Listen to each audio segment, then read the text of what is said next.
Hi, my name is Miss Lynn, and I'm a teaching artist for the PACE program here in Lafayette, Louisiana. I am a movement artist, which means we'll be using our whole bodies today to make our art.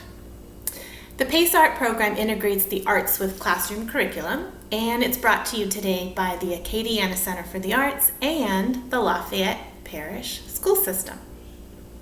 Today we're going to be looking at some different relationships between land and water that we can find on maps.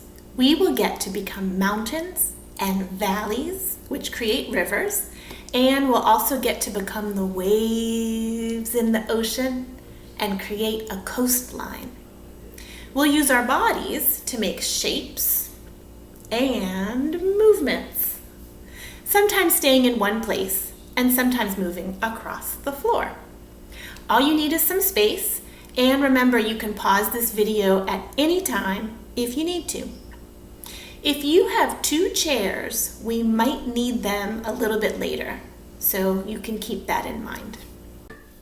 Let's warm up using our bodies to make shapes and movements.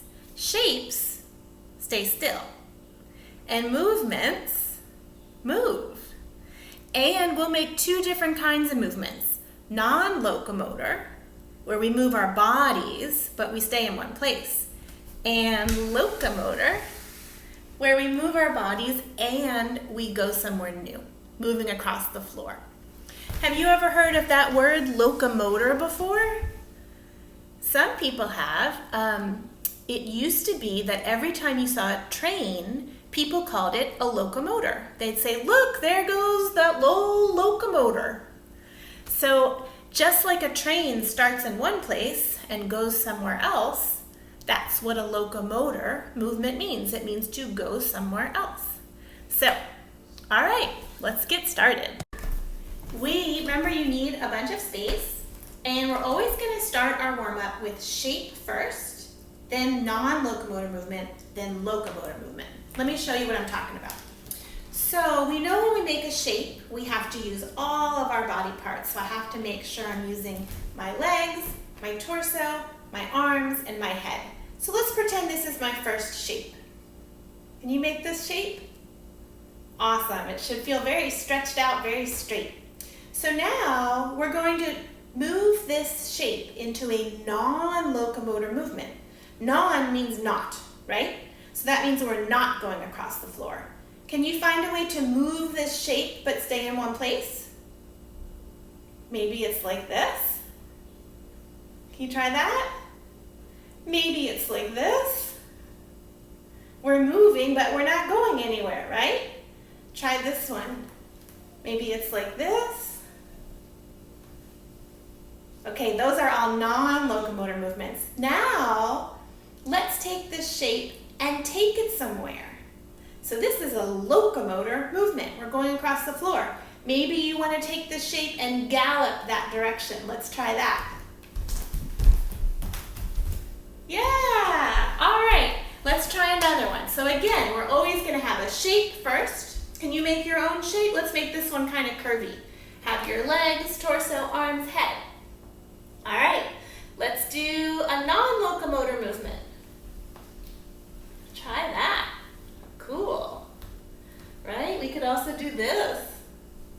Okay, let's try to move this into a locomotor movement. Take it somewhere.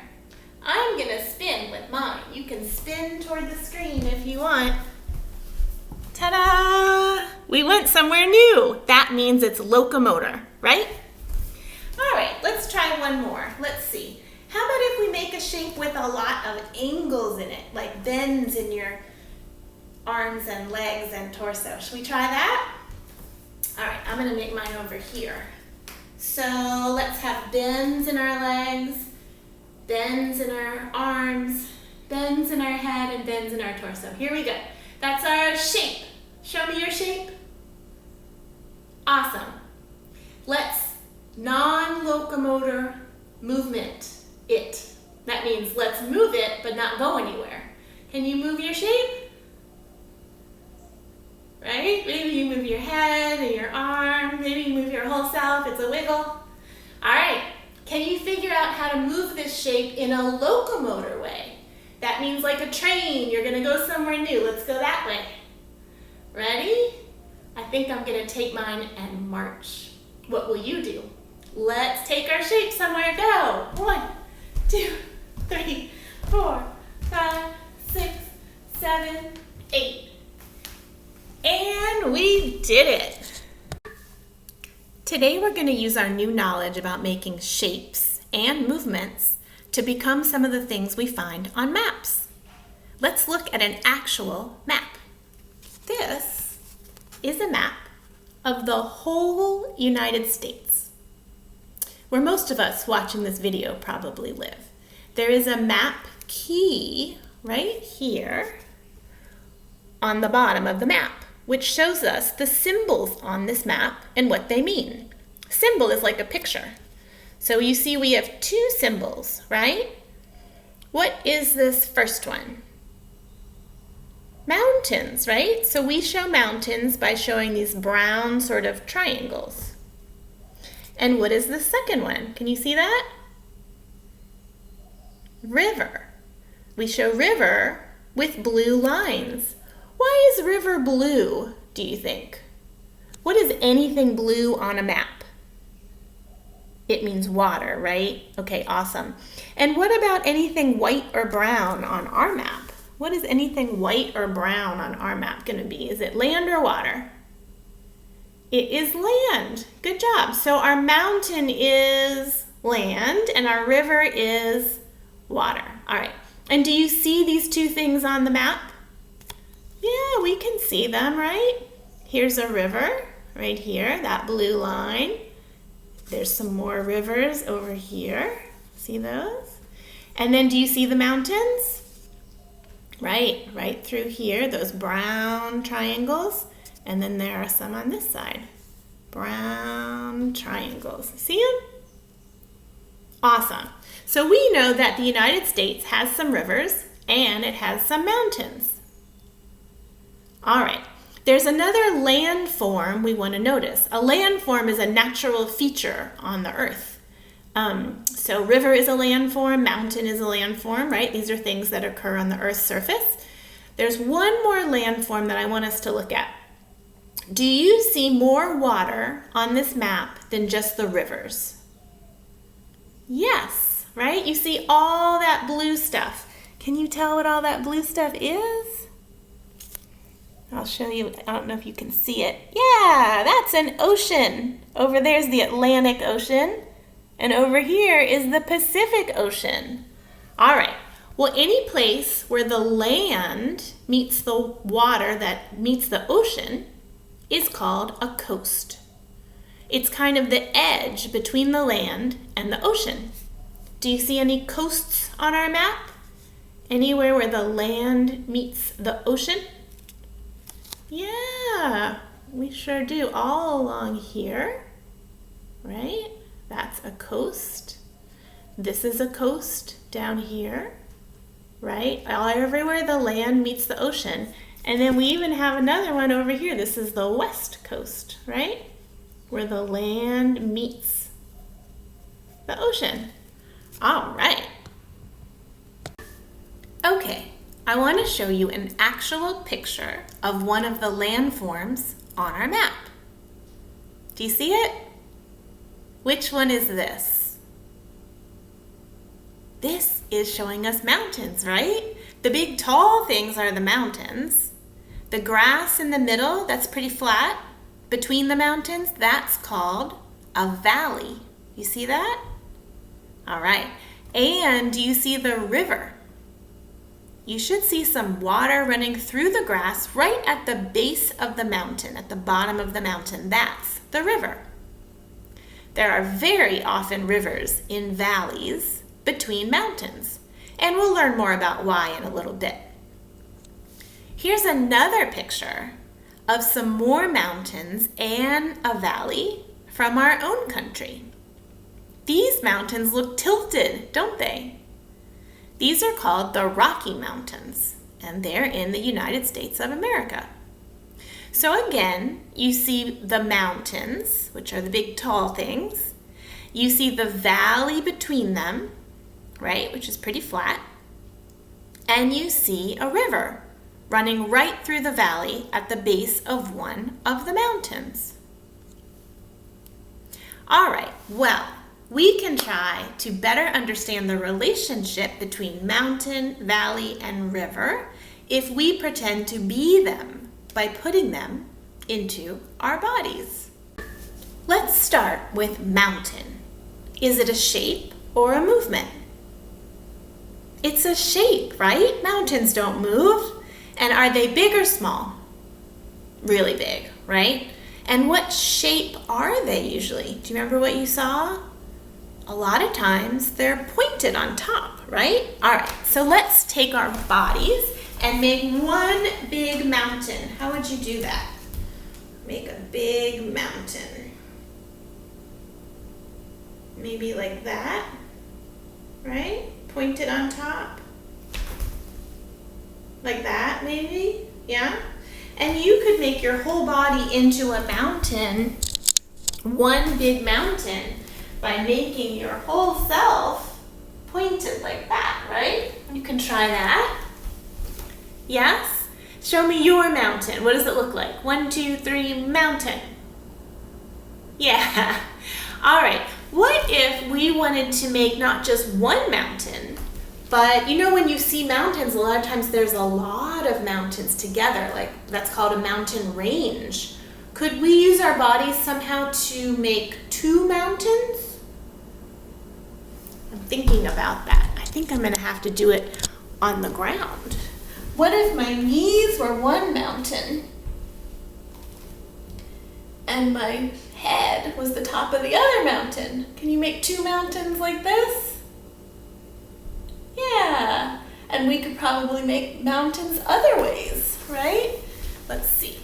Could we make a mountain with our knees, a mountain with one elbow, and maybe a mountain with the other elbow? Let's see how this would work.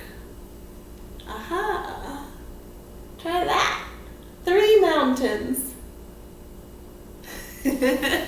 Can you make a whole bunch of mountains some other way? All right. Well, do you know how the Rocky Mountains were formed?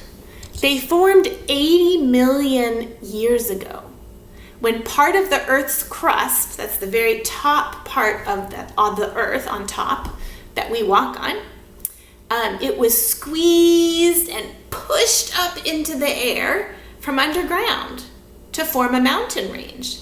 Now, this kind of thing takes a very long time, and the Rocky Mountains may have taken millions of years to take the shape that we see today. But we can try to use our bodies to make a mountain. Can we pretend? Ooh, let's start on the ground again. Can we pretend that we're underground and we're ready to push up a mountain? What would that look like?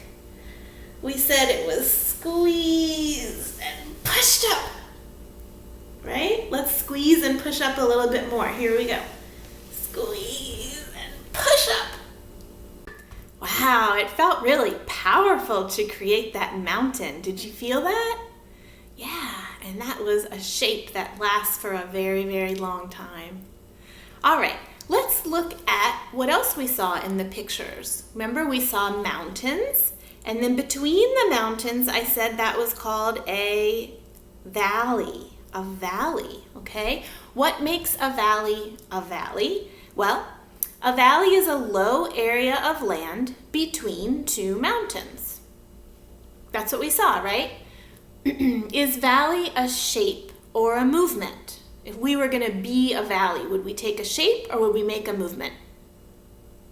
We would take a shape, right? The valley doesn't move. Let's see. How could we become a valley? Well, we'd have to make 2 mountains and then we would have to be between them, right?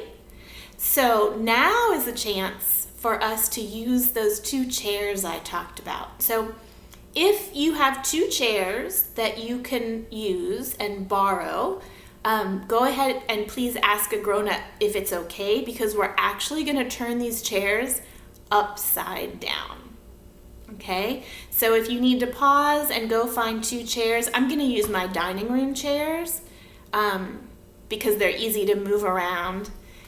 So if you have that, you can go find those chairs. If you don't, or if a grown-up says it's not really okay, you can just pretend it's okay. But I'm going to get my chairs and come back so I can show you just what to do. All right, I have my 2 chairs. Let me show you what we're going to do. What I want to do is turn them upside down so they kind of take the shape of mountains. All right, so I'm going to start with this one right here. I'm just really carefully going to use my knee to kick it out. I'm holding on to the top, and then I'm going to very carefully let it down on the ground. And then I'm going to come back here and tilt it gently so the top of it is actually on the ground. See that? So that, I'm going to pretend that is one of my mountains. And I'm going to do it with this other chair, okay? So again, I just gently use my knee to push it out. I'm holding on to the top of it. Very carefully place it down on the ground. And then I'm going to let the back of it touch the ground, all right? So it is right next to my other chair. Look at that, all right? If you want to take a moment and set up your mountains, you can. And if you don't have chairs today, you can just pretend. So let's pretend this is one mountain, and that's my second mountain. We said a valley was a flat place between 2 mountains. So, do you see my valley already? It's right in here, isn't it? Let's move these a little bit farther apart so we can have more valley. Now, what if I asked you to be the valley? What would it feel like? Where is it? Can you try that?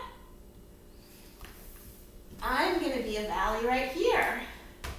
So part of me will be sort of on the mountain.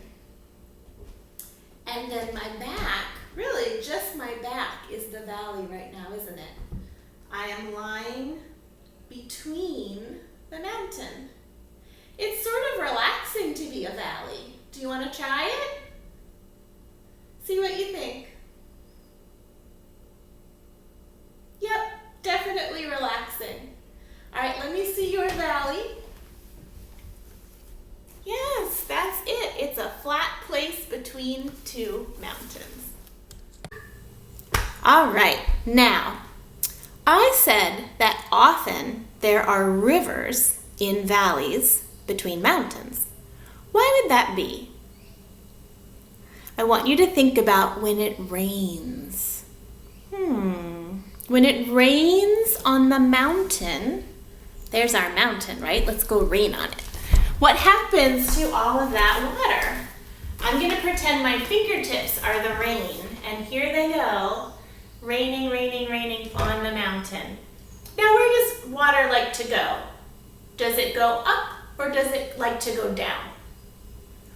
Water always goes down, right? Because of what's called gravity. Gravity takes the water down. So let's pretend I rained on the mountain and then I slid down the mountain into the valley. Remember, just my fingertips are the rain, right? So I slid down the mountain into the valley, and then water keeps going. It doesn't stop, right? It always looks for somewhere lower to go. So let's pretend this is our valley, and it's gonna pretend that it's lower towards the screen, so that water is gonna find the lower place. It's gonna keep going and keep going. And that is actually what forms our river. Pretty cool, huh? Could we be that river? Could we put that river somehow into our bodies? Let's see. Is river a shape or a movement? Think about it. To be a river would be to do a movement, right? Yeah, it's always moving. Now, is it a non-locomotor, where we move but don't go anywhere? Or is it locomotor, where we go somewhere? It's locomotor, isn't it? right? The rain is always moving, always going somewhere new. All right, let's try it. Let's go to our mountain. And this time, maybe we could try different body parts to be the water. Yeah? Maybe we'll start with our head. Let's try that.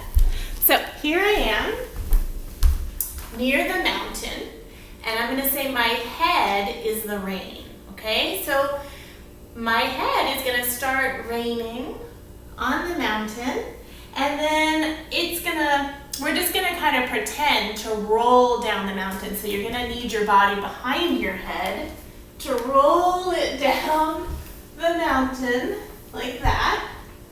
Yeah? You guys with me? And then remember, the river's going to flow toward the screen. That's where it's lower. So you somehow have to locomote yourself or move, getting your head a little bit lower and a little bit lower and a little bit lower.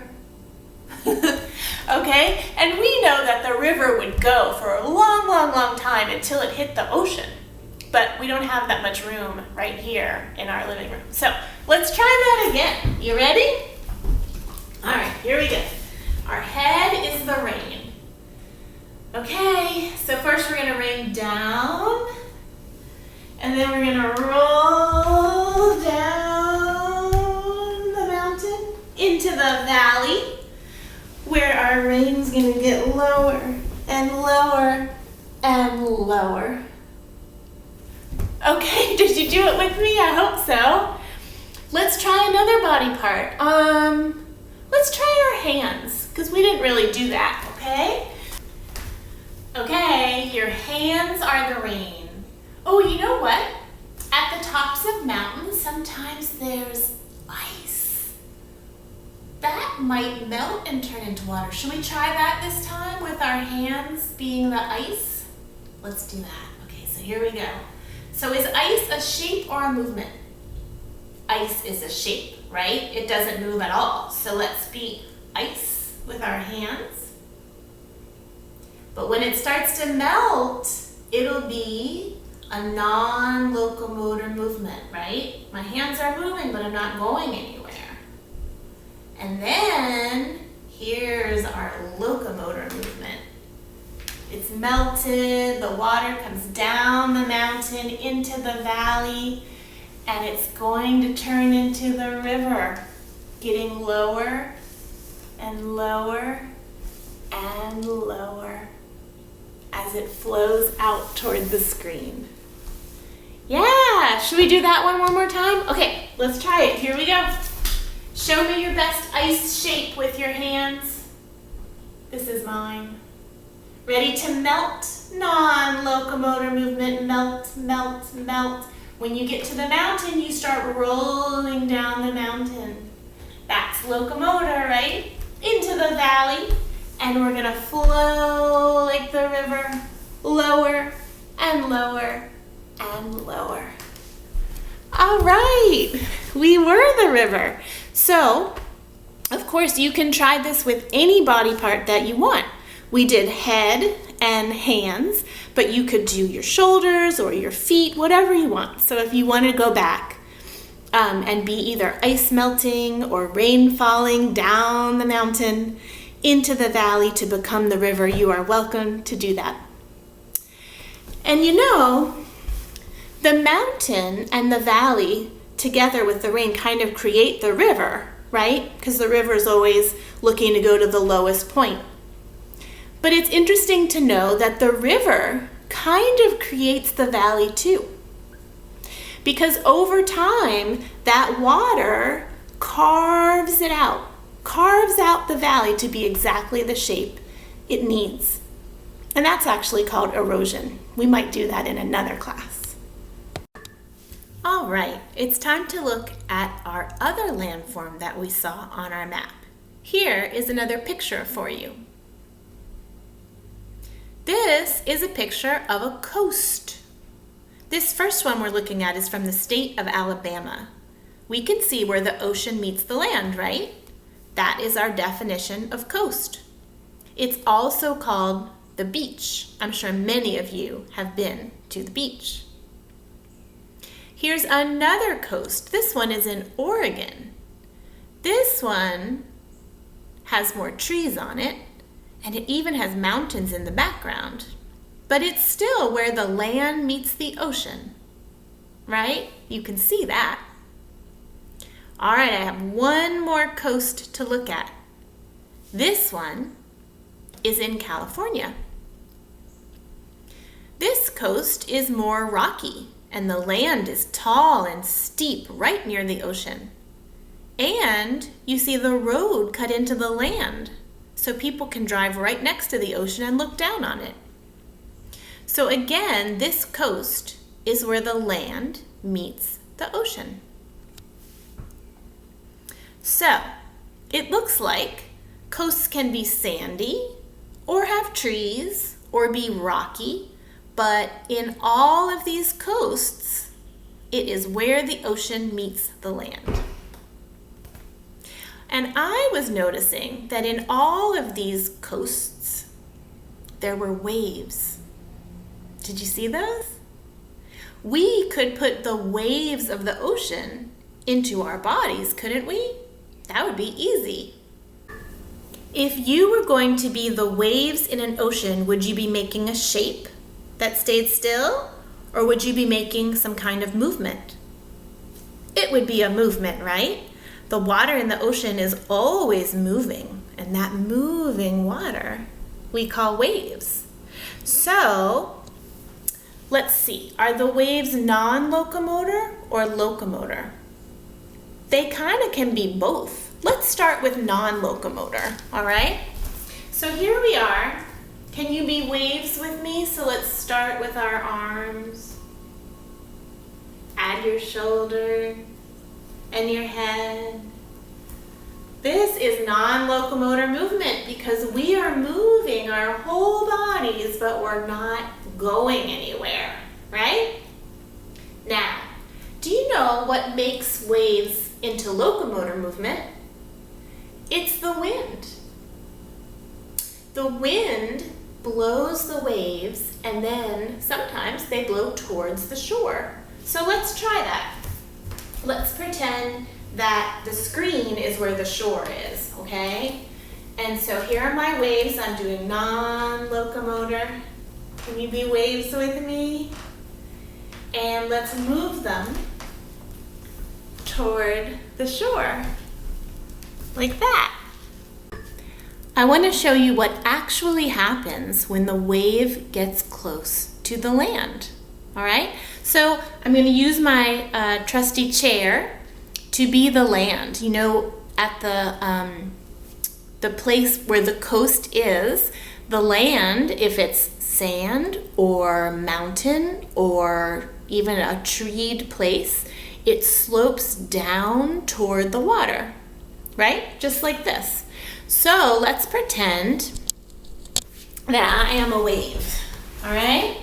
And you can be a wave with me. So here we are, we're in the middle of the ocean, and this is our non-locomotor movement, right? We're just bobbing up and down in the water. Now here comes the wind. The wind is gonna blow us toward the land, all right? So I'm gonna actually get up on my knees so I can move a little bit, all right? So here I go. I'm a wave, and the wind starts to blow me. So I'm still a wave, but I'm moving toward the land. Can you do this with me? Okay, now watch what happens. As the wave gets to the land, which part of me is gonna hit the land first? The bottom part of me or the top part of me? The bottom part, right? And that's exactly what happens. So the bottom part hits the land first and it slows way down. But the top part doesn't even know that there's land there. So it keeps going, and then the bottom part stops. The top part keeps going, and it ends up spilling over the bottom part onto the shore. You've probably seen that happen, right? When the waves come up, they spill onto the beach or the sand or the rocks, and then gravity, of course, pulls them back down into the ocean. Okay? So, you want to try it with me? Let's do it together, all right? This time, let's try it sideways. I think it'll work better. So here we are. I'm going to be up on my knees so I can have a bottom part of the wave and a top part of the wave. And we're in the water. Non-locomotor movement, just bobbing in the waves. The wind is going to blow us that way. So the wind is coming from here, whoosh, blowing us that way. Ready? Here comes the wind. And now we're in locomotor movement. We're going somewhere. Here we go, towards the land. Oh, what part's gonna hit first? Boom, my knee hits. The wave keeps going and crashes over the land. Okay, and then we said it crashes over and then gravity takes it back down into the ocean. All right, let's do that whole thing. Here we go. Wave in the ocean. Wind blowing us toward the land. Here we go. The bottom of the wave stops. The top of the wave keeps going. Crash. And gravity pulls us down back into the ocean where we become waves again. You see that? And that keeps happening over and over again. That's why when you go to the beach, the waves keep crashing on the shore and then flowing back into the ocean. And the cool thing about this is that the land stops the wave and makes it crash over the top.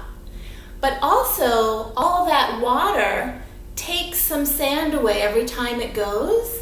And that is why the land is sloped like that. So they actually kind of impact each other, or they cause things to happen, right? The ocean causes the land to come away, and the land causes the ocean to have waves, to break with force over the top. All right? Pretty cool. So if you think about it, both rivers and oceans start with water in non-locomotor movement, and then some force makes them go somewhere, turning them into locomotor movement. Let's see if we can figure that out. So the rain, we'll do both of them really quickly. The rain fell down on the mountain. That's non-locomotor movement. Then it rolled down the mountain and then into the valley, and then it flowed. And this is all locomotor, right? And the ocean, let's see, gravity pulled the rain down and made all that happen, right? Now in the ocean were waves, non-locomotor movement. Do you remember what made us go into locomotor? The wind. The wind is the force that makes us go into locomotor movement, crash onto the beach, and then gravity pulls it the other way, making locomotor movement go the other direction. All right? So all these things that we're learning in movement are also seen in nature. Well, thanks for becoming mountains and valleys and rivers with me, and also thanks for becoming ocean waves and coasts. I hope you understand a little bit more about how these landforms were formed, and also how the movement of water in our world interacts with the shapes of different kinds of land.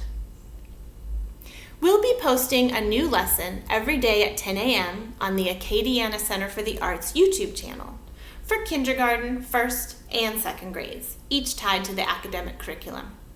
You can also get these lessons on AOC as part of the Learn United program, which is accessible on AOC on Cox Channel 16 or LUS Channel 4.